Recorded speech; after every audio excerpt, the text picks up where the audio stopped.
अक्टूबर 2019 में लेबनान की राजधानी बेरूत के शहीद चौक पर विरोध प्रदर्शन की शुरुआत हुई थी।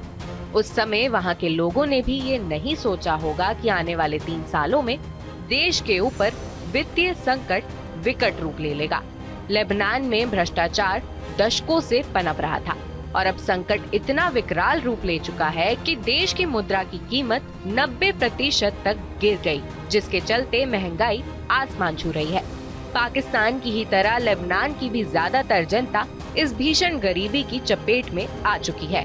लेबनान में केवल अर्थव्यवस्था ही नहीं बल्कि राजनीतिक व्यवस्था भी चरमरा गई है। देश के अलग अलग दलों के बीच गतिरोध की वजह से राष्ट्रपति तक नहीं चुना जा सका और सरकार को किसी तरह एक कार्यवाहक राष्ट्रपति चला रहे हैं। एक दौर वो था जब बेरूत इतना उन्नत, विकसित और सुंदर शहर था कि उसे मध्य पूर्व का पेरिस कहा जाता था। मध्य पूर्व में इजराइल के अलावा लेबनान ही दूसरा गैर इस्लामिक देश बचा था, जो कि क्रिश्चियन मेजॉरिटी देश था।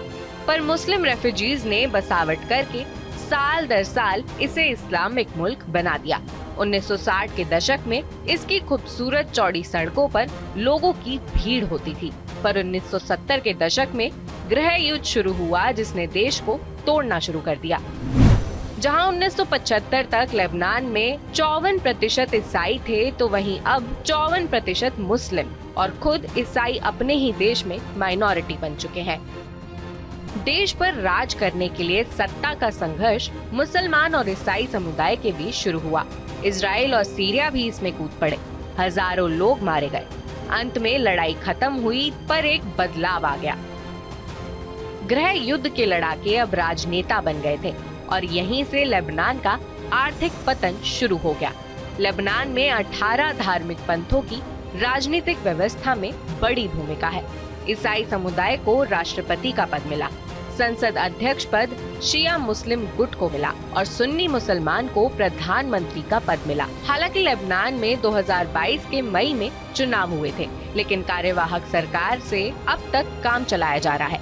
नवंबर से राष्ट्रपति का पद खाली है। अगर ऐसे ही चलता रहा तो गृह युद्ध जैसी स्थिति फिर से बन सकती है।